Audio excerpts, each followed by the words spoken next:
All right, welcome back. Okay, so while I was at National Assembly, well, I had a brief conversation with Honorable Olufemi Ogunbanwo. He is a Nigerian politician. Of course, he is the member representing the good people of Ijebu Ode and Ijebu Northeast, as well as Odugbolu Federal Constituency in the 10th House of Representative. And of course, he did talk about a number of things with him. We moved from state creation to, his reaction to the defilement punishment, stiffer penalty for defilement and of course rape. We also talked about the creation of Ijebu State. This has been a huge conversation. Now, state creation has been a very huge conversation, which, like I said, at earlier time when I was opening, I did say that, do we exactly need new states? Do these states have what it takes to cater for themselves? These are questions that, for someone like myself, I get to ask. But anyway, Honorable Olufemi did answer some of these questions, gave his thoughts on state creation, gave his thoughts on the defilement punishment, also gave his thoughts on a number of things happening, what he does with his constituents, how he relates with them, projects and the likes. Well, at this point, I think that it's time for us to just have that conversation. This is NAS Watch. Don't go anywhere. It is so great to have you join us, Honorable. I'm definitely sure we're going to have a great conversation. Good afternoon. Good afternoon. All right. I think we're going to first of all start with it's been a very eventful week at the National Assembly, talking about bills, deliberations, in and out, several meetings. And there is one that is most pressing. I know two conversations talking about state creation and that of the criminal code, which of course was sent to the Senate, but it first came from the House of Representatives. Now, I would like to say that I want to get your thoughts on where you stand when it comes to the stiffer punishment that was meted out and decided upon at the Senate, talking about 10 years for rape and defilement, life imprisonment. Where do you stand in that? As a parent, anything that will discourage defilement of our infants or children, of course, one will support it. Whatever steps, whether you call it stiff or stiffer punishment, or any step that could be taken to just discourage this abuse, I'm in support. Having said that, let's now move over. Before we start talking about your activities, representing your constituency, let's now talk about state creation. I mean, before we started this interview, we're talking about Ijebu State, and one would like, it sounds strange, but these are conversations that are already being held. At this point in Nigeria, we're not expecting to have more states because we have 36 states and the capital that we have not been able to, adequately take care of. So adding more states, there are a number of things to look at. So when it comes to state creation, before we're talking about Ijebu State, what is your positioning when it comes to state creation? Because it is a huge conversation right now. My position aligns with my people's position. I represent the people of Ijebu here, part of Ijebu, because I represent the local government, Ijebu Ode, Odugbolu, Ijebu Northeast. And my people have been advocating, agitating, and demanding for this state creation for many years back now.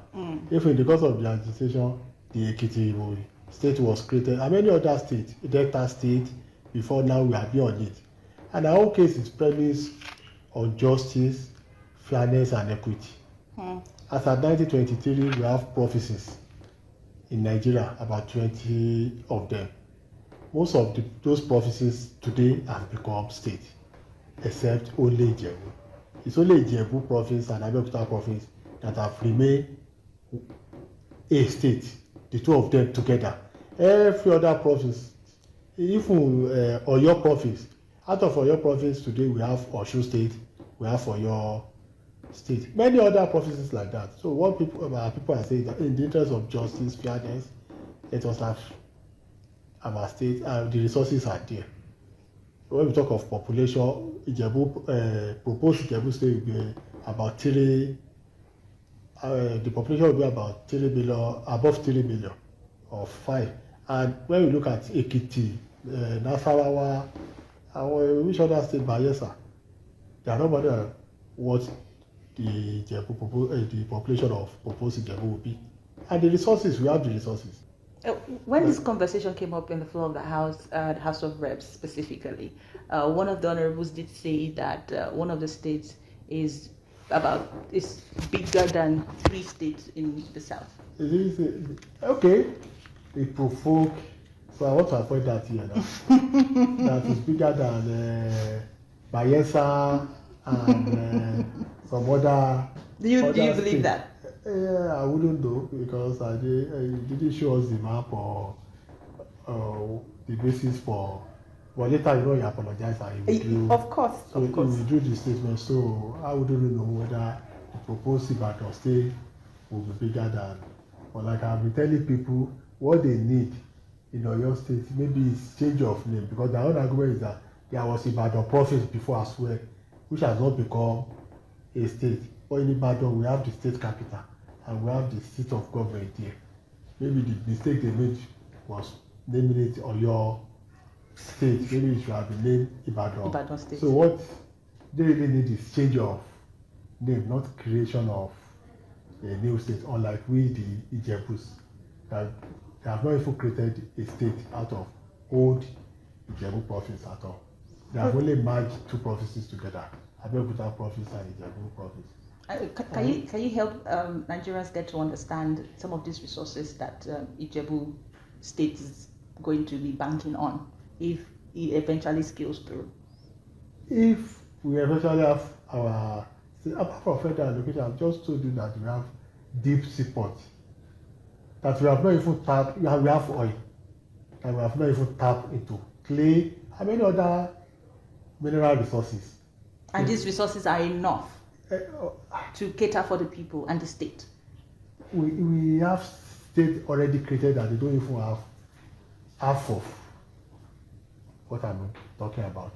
We have states, but I don't want to sound rude by mentioning some of these states that they rely solely on federal allocation. We will not be solely dependent on federal allocation when eventually we are created. And we hope that very soon. You hope that it's going to be created? No, it will, of course, the Ijebu State will be created.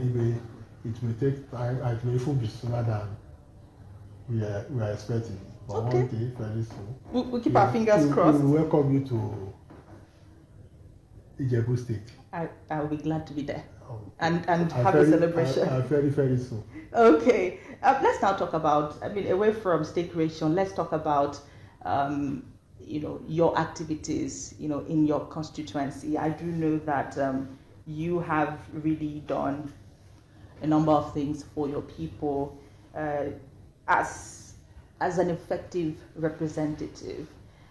Can you just give us an overview of your activities and how you are able to draw yourself closer to the people? Because one of the problems that when we have programs like this, you hear people complain that I don't even know who my representative is. We don't get to see him, or her. We don't hear until when they are coming back to, for another time. But I think that for you, you've been doing your best. But then what are these things that you've done to, bring yourself closer to the people? Firstly, I pointed out that as a legislator, our main duty is to work on this law, to make law where necessary amendments are to be made, just like this criminal code that you cited, yes, to make sure that they are reviewed. But beyond that, there are other things we have to do, especially when we look at the state of the nation now, or the state of the economy. We have the youth unemployment here, where we have the issue of also bad roads, inadequate infrastructure. So we have to support. We can't leave everything to the executive. So we have to go beyond the core duty of legislature now to see how we can help our youths in terms of development. That is how we now decided that we should be embarking from time to time, maybe on what is now called empowerment projects. And that is what many of us do from time to time.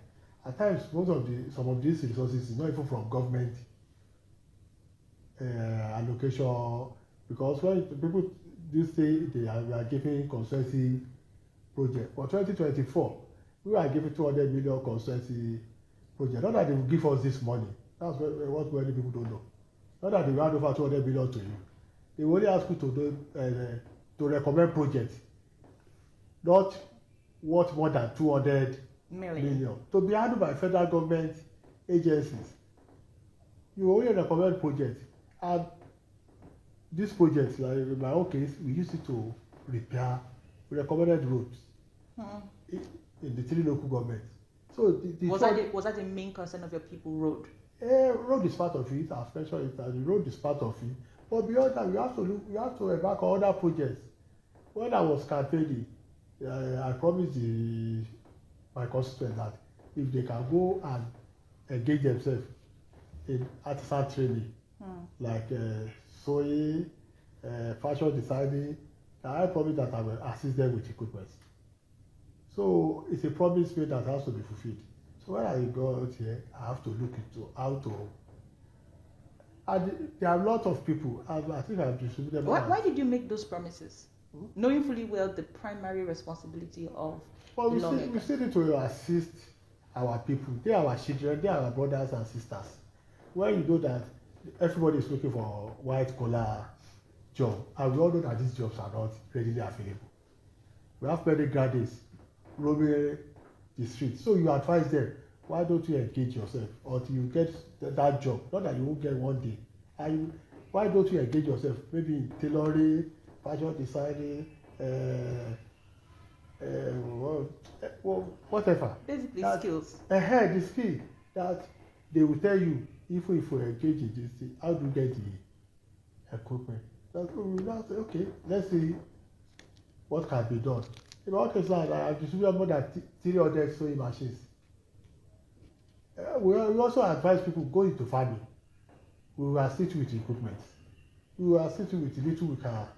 Last year, I gathered people together and said, if you can just start from small scale, I will give them the little we could afford. About 1,500. So we actually put it into practice. Okay, Honorable, let's move away from that a bit. You know, most times when we talk about empowerment for our constituencies, I asked that question because we've seen many of your colleagues, representatives, you know, give out very outrageous items in the name of empowerment. Wheelbarrow, cutlass, 1 tuber of yam, name them. Honorable, you know what I'm talking about. I don't know. I've never seen a member, a legislator giving out tuber of yam or wheelbarrow. All these are social media. Honorable, are you sure about that? I can tell you that no member will ever give out tuber of yam as maybe just to. It's not impossible that during festival, when you give out yam, it's food now. Is it not food? Okay, so if you want to give food, if I give a bag of rice to people, it's not the same thing like yam. It's not compared to a tuber of yam. But that's just to support people in need. So it's not empowerment, but it's support. So how about have we looked at a bigger picture instead of we still depending on the old aspect, which is, you know, skill acquisition is very good, but have we looked at, you know, the evolving world, the changing world? You did mention going back to the farm.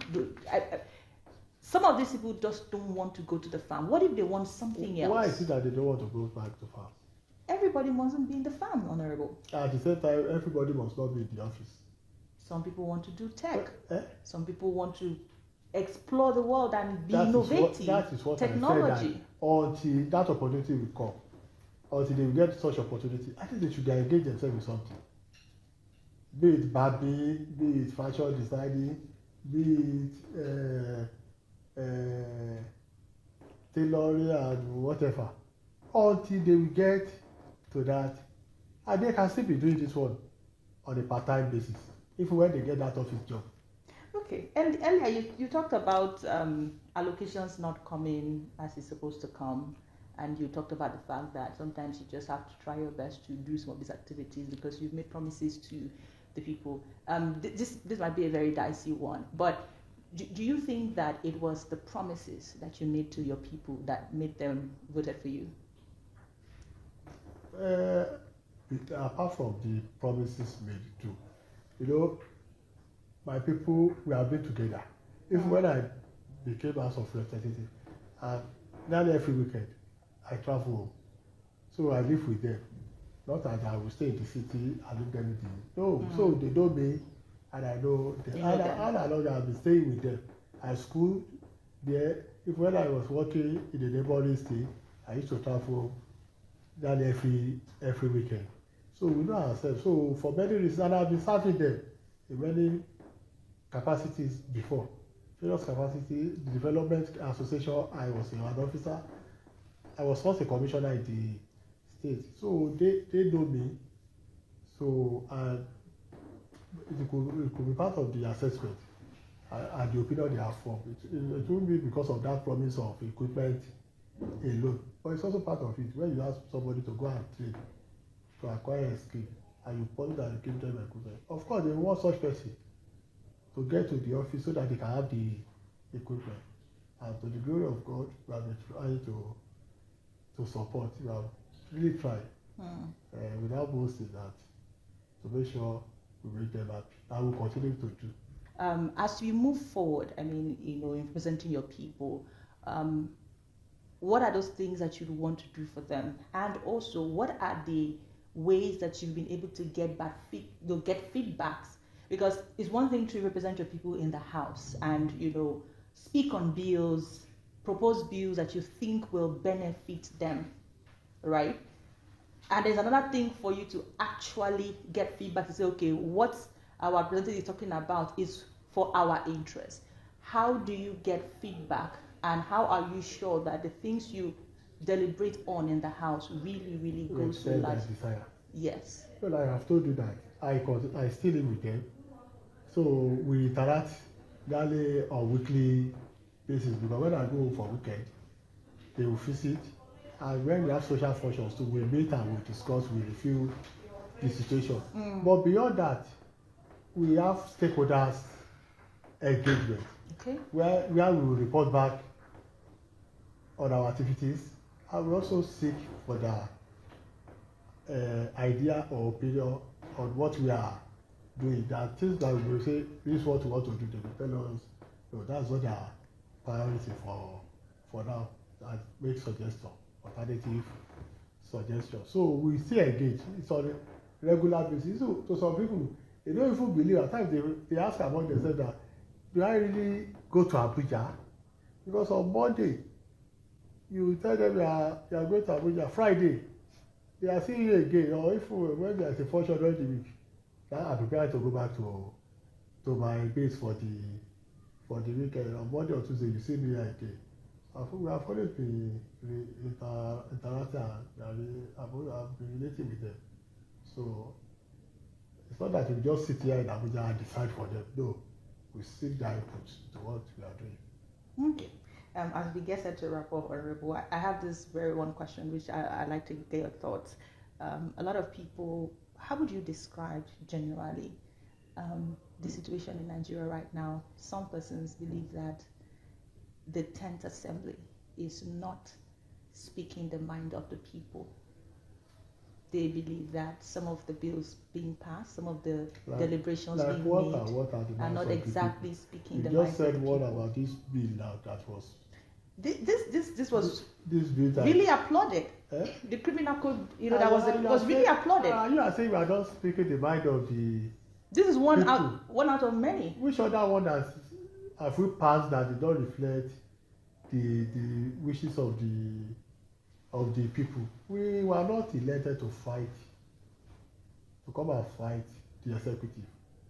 There is separation of power, no doubt, but the principle of separation of power is that the three arms of government should also collaborate. Not that we should be fighting one another. But isn't it also there to checkmate certain things? Not everything that comes to you that you accept. Of course, it's not everything that comes to us that we accept here. Okay, let's put it this way. A lot of Nigerians have complained that when certain requests are brought to the House, especially by the president, the House does not take its time to deliberate upon it before accepting. How would they know that we have not been taking our time? But there is the assembly together with us. These are things that when the requests come, we will discuss. We still refer to committees. At times, we conduct public engagement. That we invited ministers and others to come and justify, to come and defend this request. And we give stakeholders opportunity. So would you say that the recent borrowing of the president is justifiable? Do you think when such a request comes before the House, we will just pass it without looking to the purpose of the request? You're here to answer that. But once we discover, once we realize that the request is justifiable, we have to approve it. And so what you're saying now is all the borrowing requests made by Mr. President, they're all justifiable based on the information available. They are for specific purposes. So people can just sit down outside there and be deciding that they borrow. We too as individual, we borrow money for specific purposes. So the president, we will not approve what we believe, what we are not confused within ourselves or as an institution that is different. We know that whatever we are doing today, prosperity is there. The interest of our children. When we are borrowing money, if you borrow money now to build a house, tomorrow the value of the house will increase. It will increase. So it's not better. When you need to borrow to set up a company to engage people, or every request coming from the Mr. President, they are always purpose stated. And we look into this. So we have committed and we look into this on loan and ASA loan. We will still refer so that as we just announced, this is a request from the Mr. President. You will hear that the next thing is to say approved as requested. No. If for the last request, I think deliberating on it. Is it going to be approved or not? I wouldn't know. The committee will still recommend. They will look into it. They will call the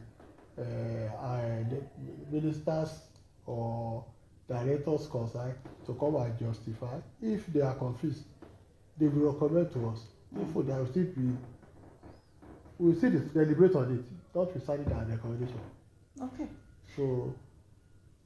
Okay. I would leave Nigerians to decide that and to judge that, because I mean, I'm just here to ask questions regarding to that as we get set to wrap up. We are really making progress. Okay. We are making progress, and it's a destination that we will arrive at. Okay. We will arrive at the promised land. Thank you so much, Honorable.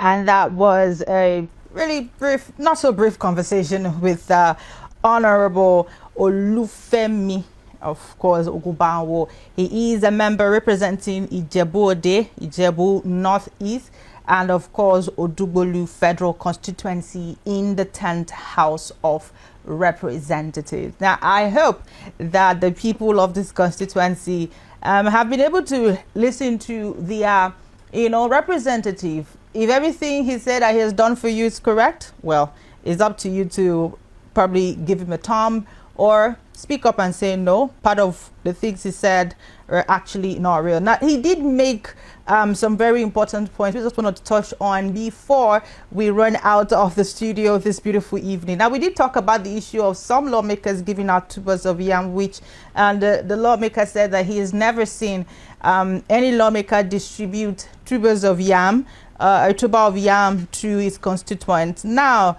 it's been happening, and sometimes they call it relief or Christmas package or empowerment constituency projects or empowerment projects, whatever name they want to call it, probably during festive season. Now, we do have a lawmaker which of course distributed 1,200 bags of rice and 3,000 tubers of yams. Now, when you distribute 3,000 tubers of yam, how do you expect it to be shared? How? How do you expect it to be shared? Especially when it has to also be distributed to about 30 wards in his constituency across the three. How then are you going to distribute this? Well, I think I would not want us to emphasize so much on that. But if Olufemi says he has never seen any lawmaker distribute a tuber of yam before, I just gave him one case out of so many. Some even give out cutlass, some give out hose. And the question I'm always asking is it only farming that the people in your constituency know how to do? Or do you just want everyone to go to the Yes, we are preaching about people, prioritizing agriculture and the likes, but there are other ways, there are other things that if you really listen to your people, spend more time with them, you will get to know what they really want. And most times it goes beyond just going to the farm. All right. And of course, he was right when he said the primary duties of lawmakers are to make laws, represent their constituents' interests, and provide government oversight. The real question is your lawmaker representing your interests, it is speaking up for you at the house when it is necessary, and of course, are they at the forefront of deliberations, especially on things that affect their people or Nigerians at large?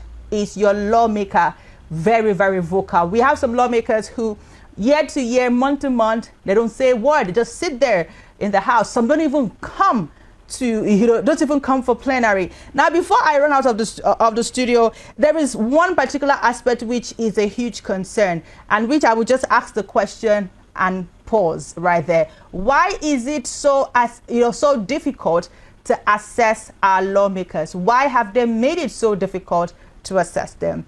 Anyway, I would leave it there. Thank you so much for joining us on NAS Watch this beautiful Friday evening. Don't forget that a repeat of the program will come up on Sunday at about 7. And of course, next Friday, I will be here with a fresh edition of NAS Watch. And of course, you never can tell which representative or which senator I would be sitting down with. I might just likely bump into one of them right there at the National Assembly. Until then, my name is Cynthia Agboor. Do follow Rapid TV across our social media platform, Facebook, Instagram, X. We're on TikTok as well. Our YouTube is very active to watch all our programs, and our website is 24 hours running. The news will come up at about 8 o'clock. Keep watching Rapid Television. Good night.